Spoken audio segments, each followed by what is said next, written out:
Spermatogenesis ये एक ऐसा प्रोसेस होता है जिसपे जो स्पर्म होता है उसका फॉर्मेशन होता है। टेस्टिस में जो इमेच्योर मेल जर्म सेल्स होते हैं जिनको आप स्पर्मेटोगोनिया भी कह सकते हो, वो प्रोड्यूस करते हैं स्पर्म इस प्रोसेस से जो कि है स्पर्मेटोजेनेसिस। ये बिगेन होती है प्यूबर्टी में। ठीक है, ये चीज़ बहुत इंपॉर्टेंट है कि ये बिगेन होती है प्यूबर्टी में मेल में। ठीक है, अब यहाँ पे आप देख सकते हैं ये एक डायग्राम है सेमनीफेरस ट्यूब्यूल का। तो यहाँ पे जो स्पर्मेटोगोनियम है, मतलब स्पर्मेटोगोनिया भी कह सकते हो, ये इसका सिंगुलर फॉर्म है। तो क्या होता है, ये 2n होता है, मतलब ये डिप्लॉयड है। इसके अंदर 46 क्रोमोसोम होते हैं। इसको आप प्राइमरी स्पर्मेटोसाइट भी कह सकते हो। प्राइमरी स्पर्मेटोसाइट के अंदर क्या होता है कि ये न्यूट्रिएंट्स लेता है और अपने आप को इंक्रीज़ कर लेता है साइज़ में। ठीक है, उसके बाद ये जो होता है ये भी 2n होता है। ये मियोसिस फर्स्ट करता है, मतलब एक रिडक्शनल डिवीजन करता है, जिसके वजह से सेकेंडरी स्पर्मेटोसाइट बनता है जो कि क्या होता है, हैप्लॉइड मतलब n, और जिसके अंदर 23 क्रोमोसोम होते हैं। फिर होता है स्पर्मेटेड जो मियोसिस सेकंड करता है, मतलब सेकेंडरी स्पर्मेटोसाइट मियोसिस सेकंड करेगा, जिसके वजह से स्पर्मेटेड बनेगा।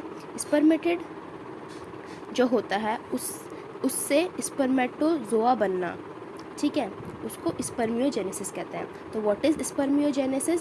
स्पर्मेटेड से स्पर्मेटोजोआ बनना। ठीक है, अब क्या होता है, स्पर्मियोजेनेसिस के बाद ये जो स्पर्म होते हैं अपने हेड को क्या करते हैं, एम्बेडेड कर देते हैं सर्टोली सेल में, और फिर ये फाइनली रिलीज़ होते हैं सेमनीफेरस ट्यूब्यूल से, और इस प्रोसेस को आप स्पर्मिएशन कहलाते हैं, मतलब कहते हैं।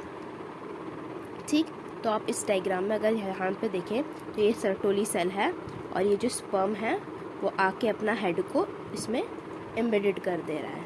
ठीक, अब प्यूबर्टी के दौरान जो हाइपोथैलेमस होता है उसके अंदर GnRH हार्मोन होता है, वो इंक्रीज़ होता है, जो एंटीरियर पिट्यूटरी पे एक्ट करता है, जिसके वजह से FSH और LH जो होता है वो क्या करते हैं, स्टिमुलेट करते हैं। मतलब जो FSH होता है, जो फॉलिकुलर स्टिमुलेटिंग हार्मोन होता है, वो सर्टोली सेल को स्टिमुलेट करता है, जिसके वजह से स्पर्मियोजेनेसिस वाला प्रोसेस हो पाता है। और सेम जो LH होता है विच इज़ ल्यूटनाइजिंग हार्मोन, वो स्टिमुलेट करता है लीडिक सेल को, जिसके वजह से वो सिक्रीट करता है एंड्रोजन, और एंड्रोजन के सिक्रीशन के वजह से स्पर्मेटोजेनेसिस वाला जो प्रोसेस है वो हो पाता है। ध्यान रखिए, FSH से स्पर्मियोजेनेसिस हो रहा है और LH से स्पर्मेटोजेनेसिस हो रहा है। स्पर्म का डायग्राम देखिए, यहाँ पे आप हेड में आपको प्लाज्मा मेम्ब्रेन मिलेगा, एक्रोसोम मिलेगा और न्यूक्लियस मिलेगा। न्यूक्लियस ऑब्वियस सी बात है N ही होगा। प्लाज्मा मेम्ब्रेन इसकी पूरी कवरिंग होती है, पूरी बॉडी पे प्लाज्मा मेम्ब्रेन ऐसे लगा होगा। एक कैप लाइक स्ट्रक्चर आपको आगे मिलेगा जिसको आप एक्रोसोम कहेंगे, जिसका काम है फर्टिलाइजेशन करना ओवम का, और इसके अंदर हाइड्रोलिटिक एंजाइम होता है। ठीक है, अब नेक के पास आपको एक प्रोएक्सियल सेंट्रियोल और एक डिस्टल सेंट्रियोल मिलेगा। डिस्टल सेंट्रियोल फॉर्म करता है एक्सियल फिलामेंट, मतलब ये जो ब्लैक वाली जो आपको लाइन दिख रही है ना, वो एक्सियल फिलामेंट है। और ये जो टेल है उसके अंदर एक्सियल फिलामेंट होता है, जिसके वजह से जो स्पर्म है वो मोटाइल होता है। ठीक है, तो जो मोटिलिटी होती है स्पर्म की वो इस एक्सियल फिलामेंट के वजह से ही होती है। जो मेल होता है, ह्यूमन मेल, वो एजुकुलेट करता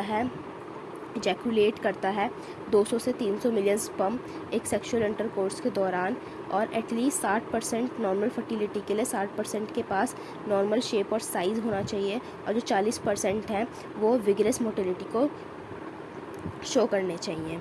ठीक है, और जो सेमिनल प्लाज्मा है और जो स्पर्म है उनको आप कंबाइन कर दो तो आपका सीमन बन जाएगा। और जो फंक्शन है मेल एसेसरी डक्ट्स का और ग्लैंड का, वो मेंटेन किया जाता है टेस्टिकुलर हार्मोन्स के द्वारा। जो सिक्रीशन होता है आपका सेमिनल वेसिकल का, फास्ट डिफरेंस का और पोस्ट्रेट का, वो एसेंशियल होता है मैचुरेशन और मोटिलिटी ऑफ स्पर्म के लिए।